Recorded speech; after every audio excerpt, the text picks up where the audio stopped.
RDC est une et indivisible. De la population de tout le monde, c'est qu'il faut tout arrêter pour faire face à cette situation. Et que nous ferons de cette terre richement bénie un réel havre de paix, de prospérité et de progrès social.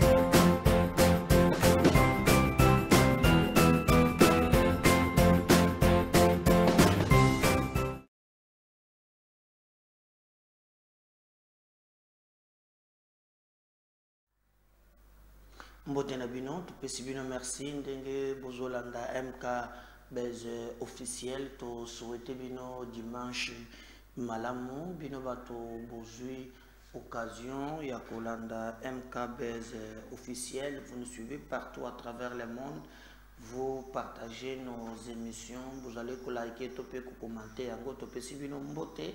Merci mingi to sengi bino surtout bosala ke bato mingi na canal na bino baye ba ko s'abonner massivement lingi koloba ke bango pe na canal na bino ba s'abonner bo recommander ba senga pe bato mususu pote to kende na lombango to la kisabato ke MK Base officiel ezali chaîne oyo ezali kopesa bino information à temps réel parce que awa tozali kosala manso pour te tola kisabino de quoi tozali est capable bino pe na ngambo mosusu pour continuer toujours ko soutenir biso surtout na moment oyo tozali ko ekolekela boyebi ke tozana pasi na biso ezali ki déjà na siège na biso na niveau national.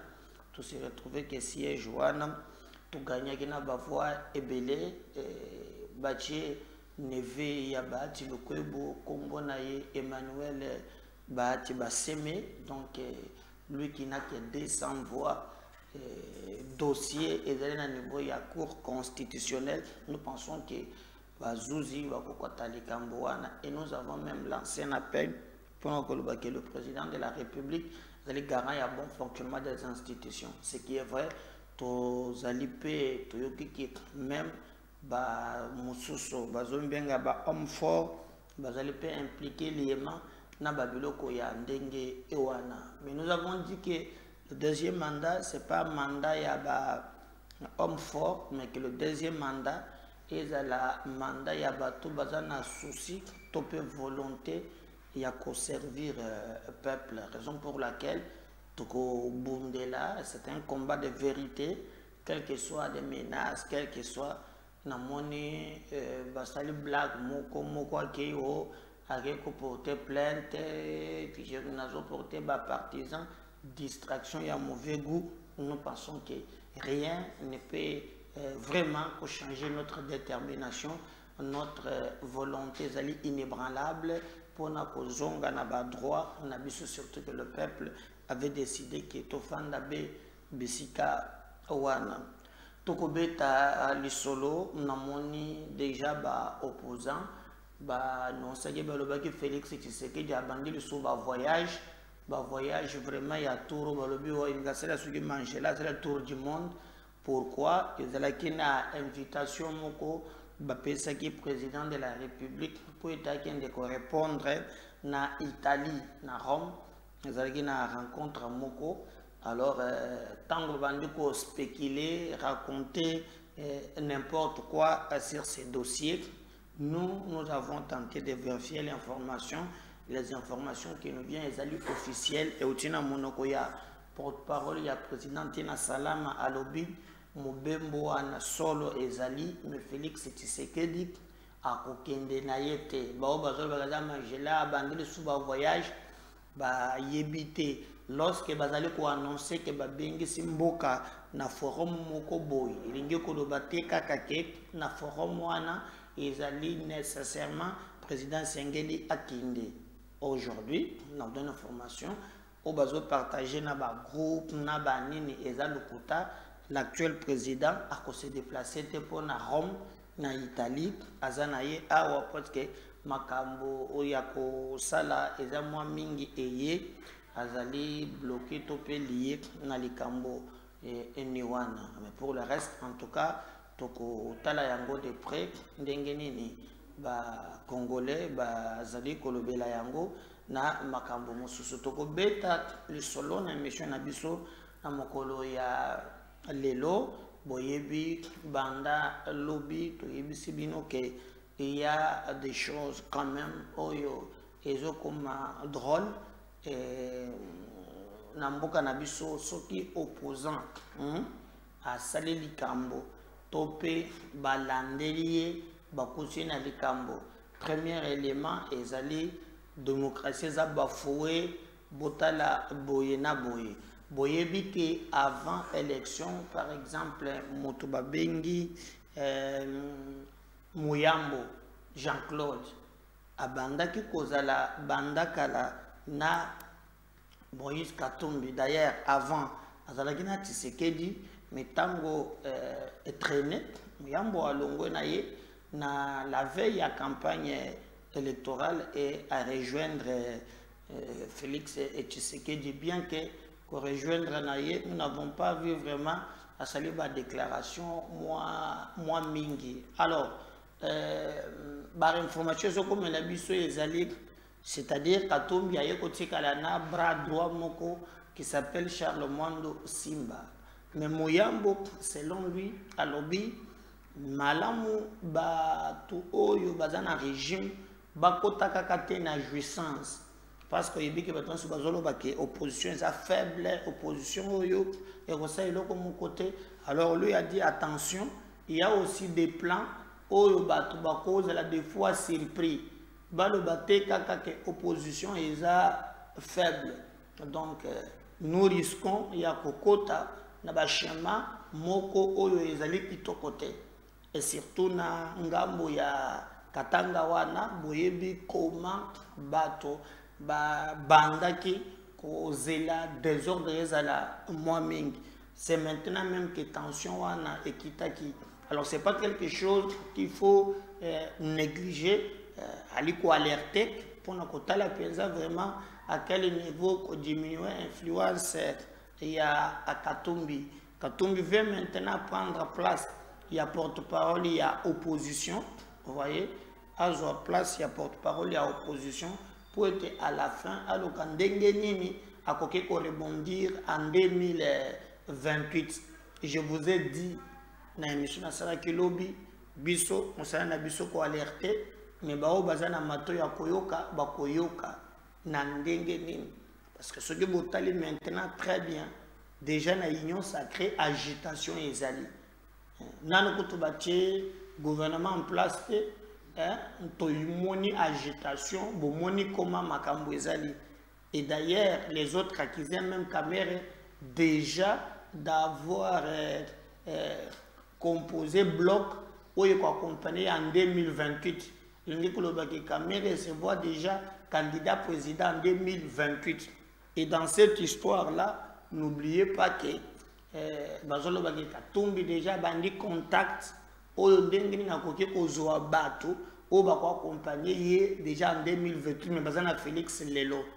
Ce qui lui a fait chaud et bien très bien parce que lorsque Tshisekedi composait la classe politique autour de lui, Katumbi n'avait pas de politiciens sérieux ba oignon so bazalaki naye bazalaki bato bandai ko lokalo chocho moni. Alors c'était pratiquement impossible qu'il y ait à me retrouver dans le canal to asale de Kambo Mokoboy. Alors on ne sait pas ni ne koleka na mikolo yo ezali ko pusana. On attend voir ndekene ni bato ba kolobela yango. Mais déjà ça s'annonce un peu très compliqué même pour na mandat oyo.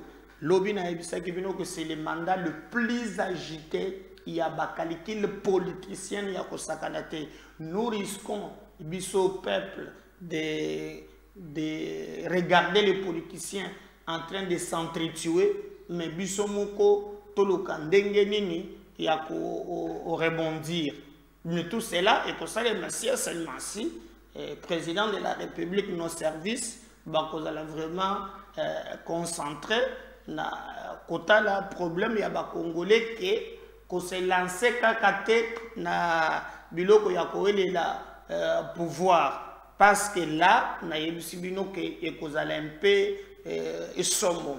Déjà, Tolanda qui Ambongo qui recommence, parce que Senko va faire sa position Nabango, Senko va qui élection est solo, mais ils ont un moyen, il y a Koluka.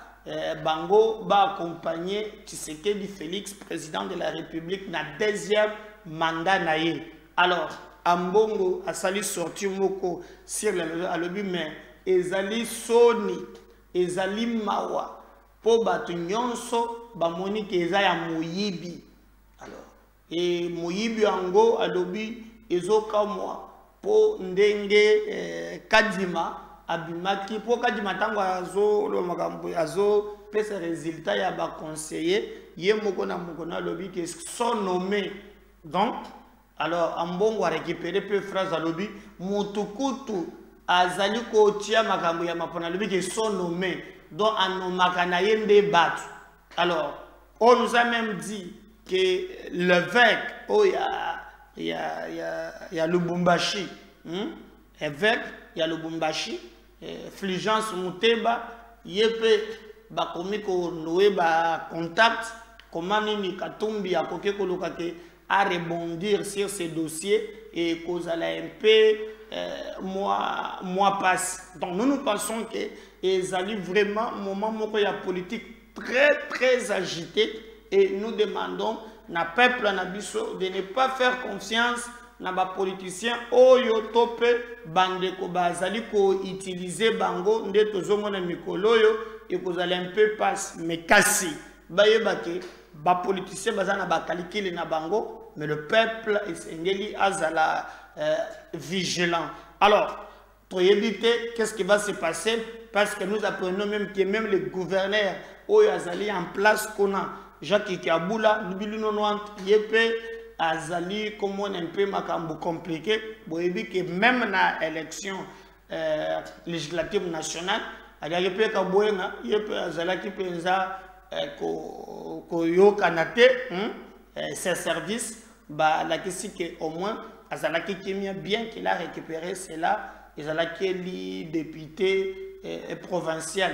Il y a tout un tas de choses oyo zele kamikolo oyo nangambo owana. Mais nous saluons quand même Moussala Oyo Edi Kapel à Zaliko Sala na ngambo wana ya Katanga parce que Katumbi a commencé même Bolanda qui Mwando Simba mais Akeyu Musika il avait maintenant commencé à utiliser même le chef coutumier.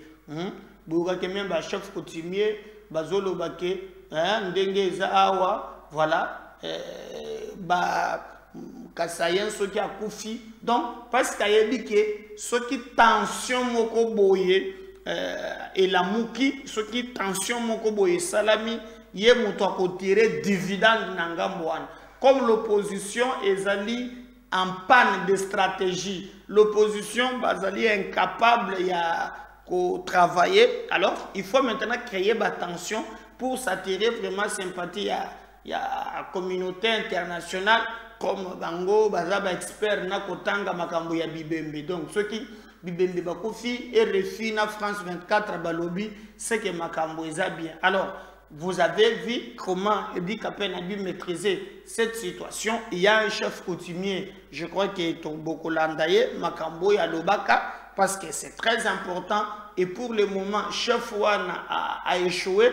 Malembe bazo préparé toyo kalisusuke bakbande suko kozwa ba mususu po babi mananzela. Alors moi ce que je vais demander na bandeko wana mutu akoki kozala te aza étranger il a échoué lamentablement aux élections bino boko komate lokola ba bouclier qu'on vous oppose et puis nos chefs coutumiers na moni makambo changer chef coutumier Bazin Ezongala chef coutumier na Rolex chef coutumier Pakoli Carolite tu te poses la question est-ce que vraiment pouvoir quand on grandissait n'évitez quand on grandissait au comment chef coutumier hein au moni bokoko mo bazana kishisa kombo na ye nani zombie moko pe fumu du fuma veste même à tirer au moni à côté moustache quoi le voilà sasu chef coutumier vous autres même na bukoko ils dans les autres côtés on les manipule par des politiciens pour na ba intérêt à ba politiciens ba gongo mais ba gongo besoin comprendre qu'on nous manipule et on ne va pas accepter biloko wana biso nous dénoncer yango parce que bande ko moko bazo livre bende ko nanga ceux qui vraiment au lobeleli yango te vous êtes très compliqué biso toza et ce que j'aime la plupart ya bato pe ça nanga information baza bakatange des fois bango pe bazo participer na biloko wana le même bato musu bazo lembisa biso baza ba vie na biso ba vie basi ba beti ba cop bazo ba makambo na bango mais balingi ko embarquer biso na ba makambo to moni que intérêt ya Congo eza na katite.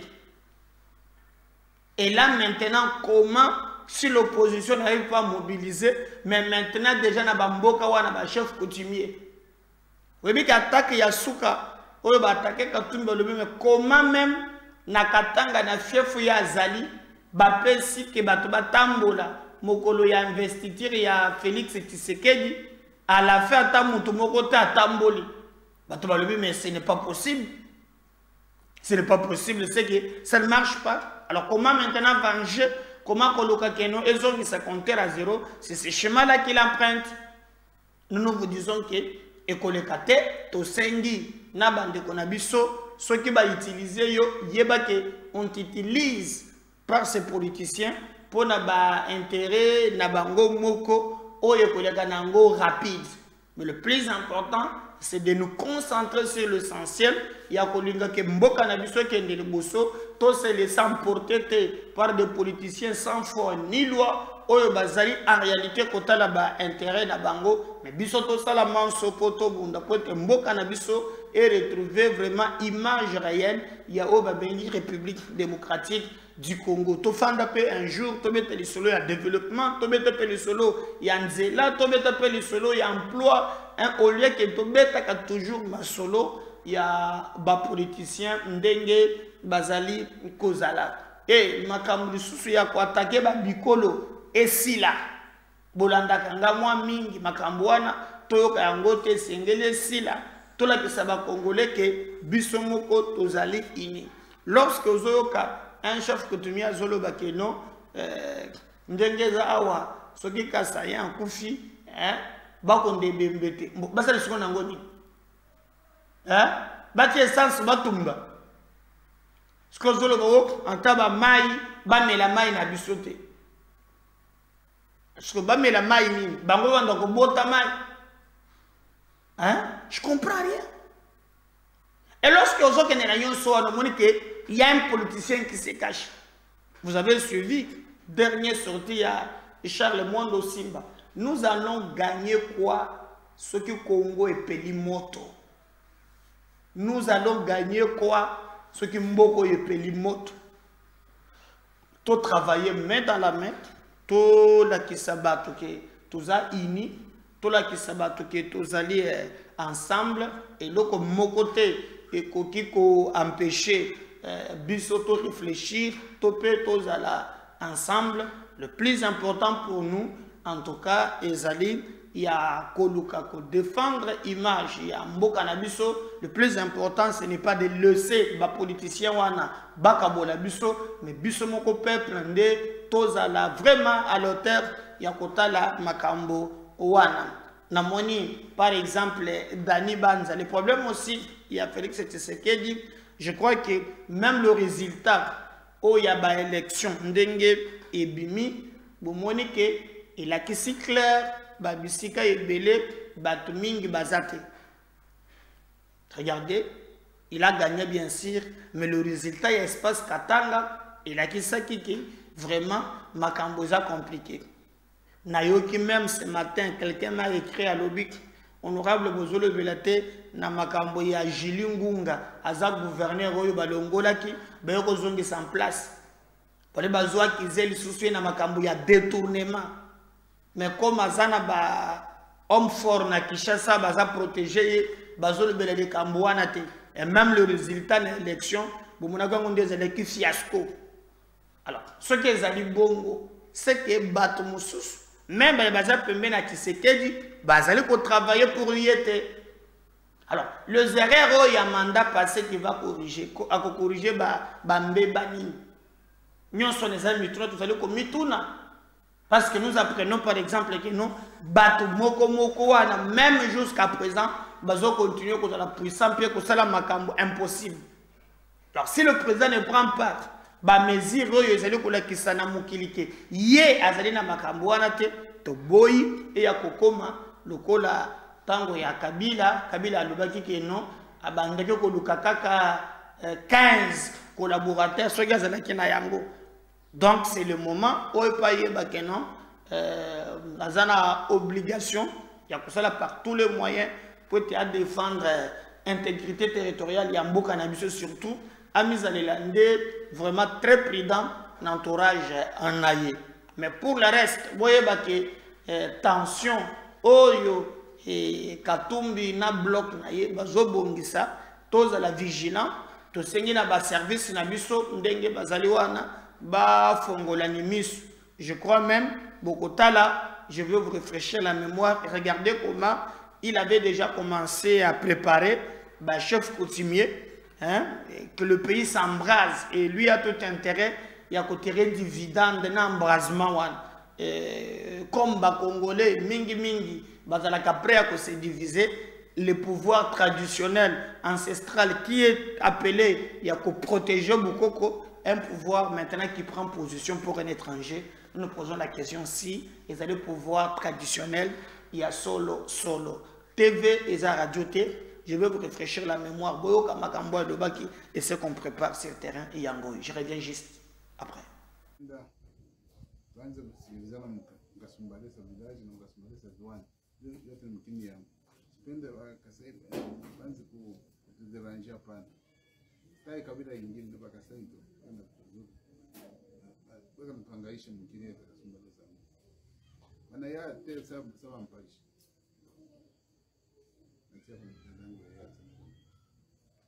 Merci sana tunamipokea na mikono mbili.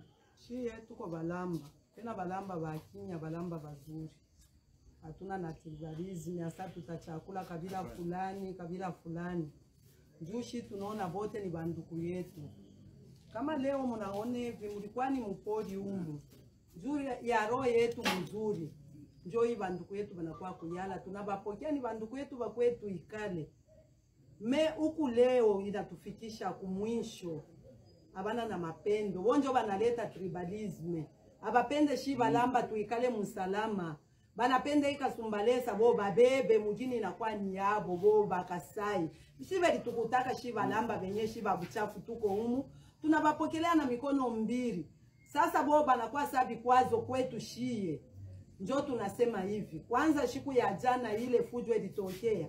Shia tukumuite Moize asema kwe. Moize na yeye ndugu yetu paka. Kama anakuya tutampokea. Kisekezi tulimpokelea. Kabila ilikuya hapo tulimpokelea na kwa chef anatosha na motoka na mupa.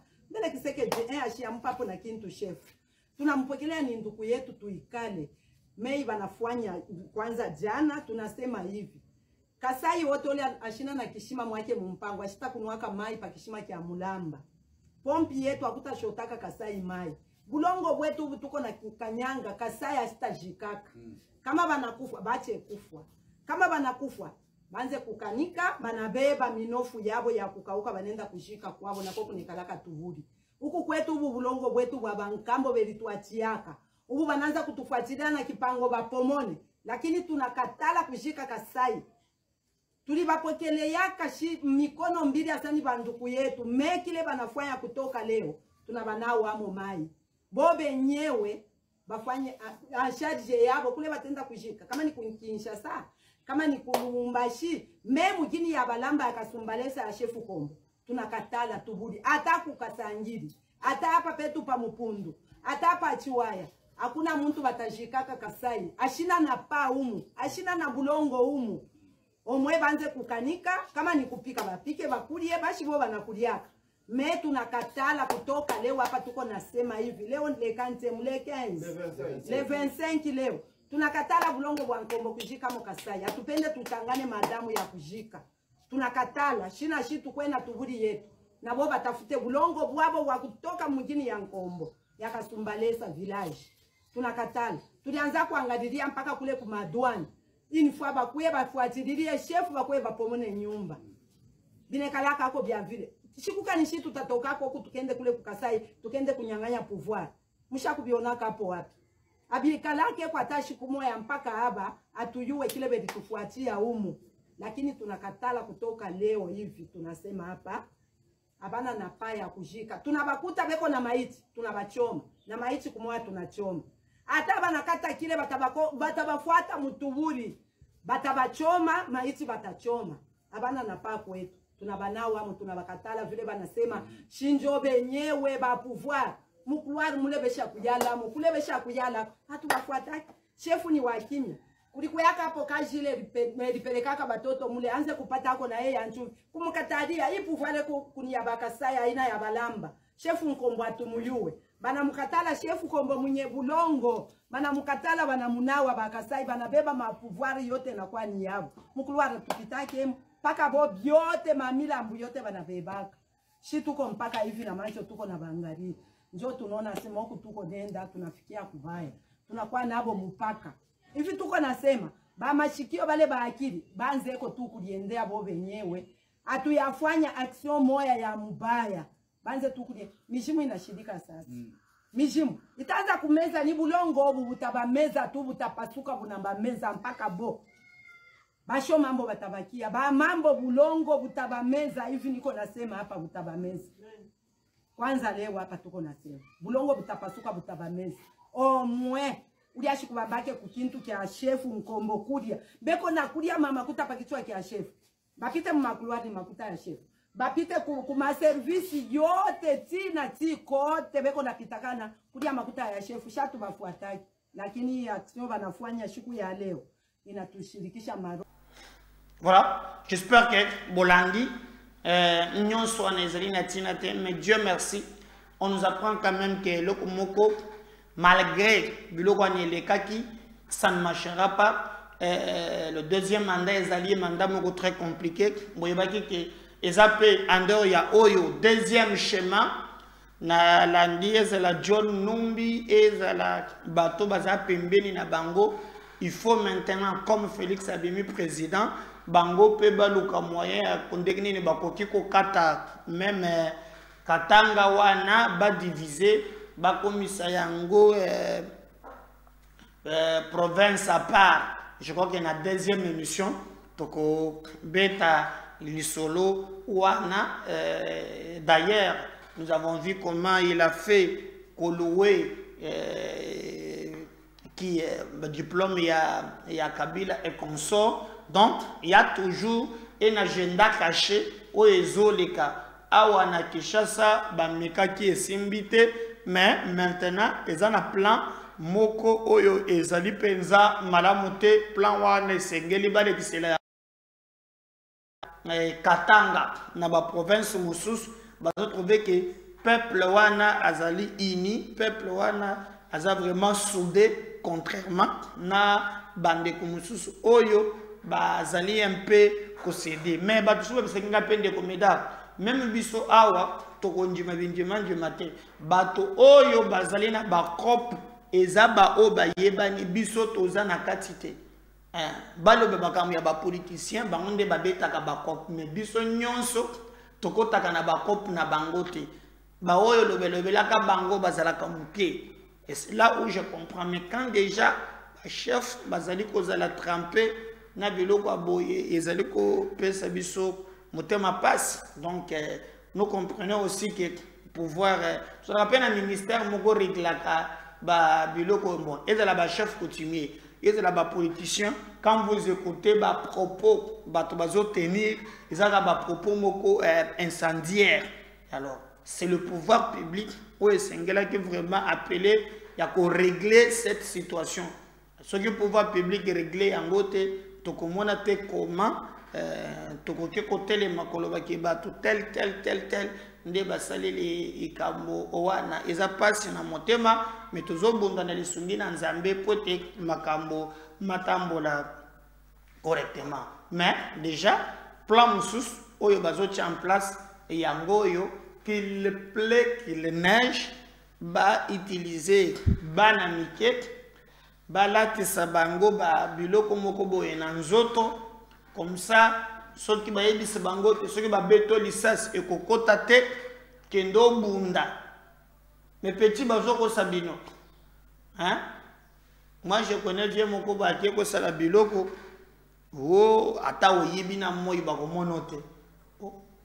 La foi vient de ce qu'on entend atie biloko wana na nzoto aleka boye azilo ko bakangi ozomonanga mais bese bakangi yo le bonanga vérité soit que ozomonanga il a été arrêté. Alors ezana ba mouvement maintenant o bazola musa ya ba nous et ko simba nango ata mokete parce que je vous dis nous voulons, j'insiste, que le gouvernement attire parmi la priorité naie point c'est la sécurité ya ba congolais na biloko na bango ezala vraiment au top ezala ya yambo si mabakota ba kalekile na bango d'abord batala priorité za sécurité ya ba congolais koele na bango nde ba mesani kowelela bakoya kowelela me batia nanu likambo ya ko batela ba congolais na biloko na bango en première position. Que le gouvernement ezala national ou provincial bazala na makoki ya ko interpeller batu nyonso babimaka bazo sala ba déclaration publiquement toujours cinq gouvernement batala likambo wana de près balandela bayeba nini ezali koleka ya solo. Regardez par exemple, maintenant le débat n'est pas un débat il y a gouvernance. On va voir comment d'abord et comment makambo ya kokabola bageko telemisa ba mwini minai et les autres pour te bango na tour na bango baluka ndenge nini bakoki ko okabola katanga. Si je parle le même langage na dondi on suit mwini minai, on va revenir juste après pour continuer avec notre émission. Jambo mzee. Jambo sana. Ndio tunakuona kamanda huku, kamanda mnene sana. Ndio. Na tunakuona huku kamanda wa peleto mzima, tunaona huku na muziko sana. Ndio. Sasa ninaulizo kidogo, kwani tunakuona huku na komandema kabisa. Sasa ninaulizo, ulizo yangu ni eske uko na uwezo ya kuokoa hii nchi ya Katanga na watu wake wote? Ndio, tuko na uwezo. Una uwezo kweli? Ndio, tuna uwezo. Tuna waskari wengi wa kompani wengi weko nje ya Katanga, wengine wako ndani, wenye weko pale nje, na kikosi kile ndiko na hapa kompani yangu itaweza kukombora watu wengine nchi yetu ya Katanga. Okay, maana yake inaweza kompani yako tu moja peke iko na uwezo kuokoa Katanga mzima? Iko na uwezo, hata sai kama inatoka tunaenda nao kama Lubumbashi, tutangusha Lubumbashi kwa ajili ya mizimu, tuko na nguvu na haki yetu ya Katanga. Tunashukuru kwa jibu lako, kwani hatutakusumbua mingi. Tunaona kweli komandema yako ni ya nguvu na tunaitikia kwamba uko na uwezo. Asante sana kwa jibu lako. Asante. Jambo mzee. Jambo sana. Ndio tunakuona kamanda huku, kamanda mnene sana. Ndio. Na tunakuona huku kamanda wa peleto mzima, tunaona huku na muziko sana. Ndio. Sasa ninaulizo kidogo, kwani tunakuona huku na komandema kabisa. Sasa ninaulizo, ulizo yangu ni eske uko na uwezo ya kuokoa hii nchi ya Katanga na watu wake wote? Ndio, tuko na uwezo. Una uwezo kweli? Ndio, tuna uwezo. Tuna waskari wengi wa kompani wengi weko nje ya Katanga, wengine wako ndani, wenye weko pale nje, na kikosi kile ndiko na hapa kompani yangu itaweza kukombora watu wengine nchi yetu ya Katanga. Okay, maana yake inaweza kompani yako tu moja peke iko na uwezo kuokoa Katanga mzima? Iko na uwezo, hata sai kama inatoka tunaenda nao kama Lubumbashi, tutangusha Lubumbashi kwa ajili ya mizimu, tuko na nguvu na haki yetu ya Katanga. Tunashukuru kwa jibu lako, kwani hatutakusumbua mingi. tunaona kweli komandema yako ni ya nguvu na tunaitikia kwamba uko na uwezo. Asante sana kwa jibu lako. Asante.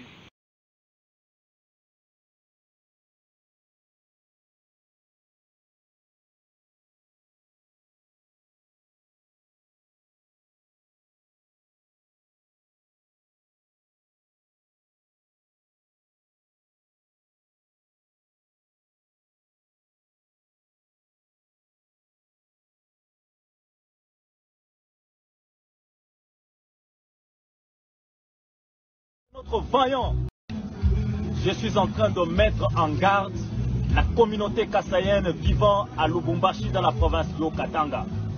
Le Haut-Katangais, c'est un peuple pacifique, c'est un peuple doux, un peuple honnête. Nous refusons cette manière de faire des choses par le peuple kassaïen vivant dans la province du Haut-Katanga, précisément à Lubumbashi, en circulant, en sillonnant toutes les artères de la ville de Lubumbashi, déclarant la démission de notre vaillant gouverneur Jacques Kabula Katoué. Je le mets en garde. Je ne veux pas que les choses de Bibakole puissent rentrer dans cette province. Que les autorités de la province, que les autorités de l'UDPS tirent les oreilles à leurs adeptes. Et nous disons non. Sinon aujourd'hui, ça va barder dans la ville de Lubumbashi. Merci beaucoup. Je suis en train de mettre en garde la communauté kassaïenne vivant à Lubumbashi dans la province du Haut-Katanga. Le Haut-Katangais, c'est un peuple pacifique, c'est un peuple doux, un peuple honnête. Nous refusons cette manière de faire des choses par le peuple kassaïen vivant dans la province du Haut-Katanga, précisément à Lubumbashi, en circulant, en sillonnant toutes les artères de la ville de Lubumbashi, déclarant la démission de notre vaillant gouverneur Jacques Kabula Katoué. Je le mets en garde. Je ne veux pas que les choses de Bibakole puissent rentrer dans cette province. Que les autorités de la province, que les autorités de l'UDPS tirent les oreilles à leurs adeptes. Et nous disons non. Sinon aujourd'hui, ça va barder dans la ville de Lubumbashi. Merci beaucoup. Merci. Ça ne va pas barder côté na yomoko. Yonde ko barder yo.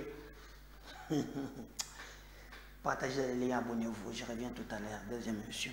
Dossier John Nombi, Joseph Kabila, Nanga, Akofito Azate, Museveni, à le Bénin. Deuxième numéro tout à l'heure. Abonnez-vous. Merci. Bye.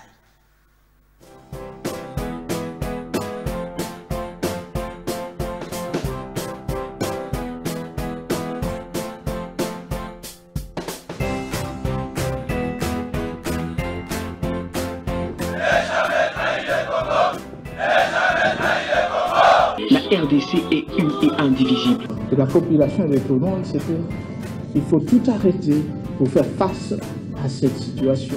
Et que nous ferons de cette terre richement bénie un réel havre de paix, de prospérité et de progrès social.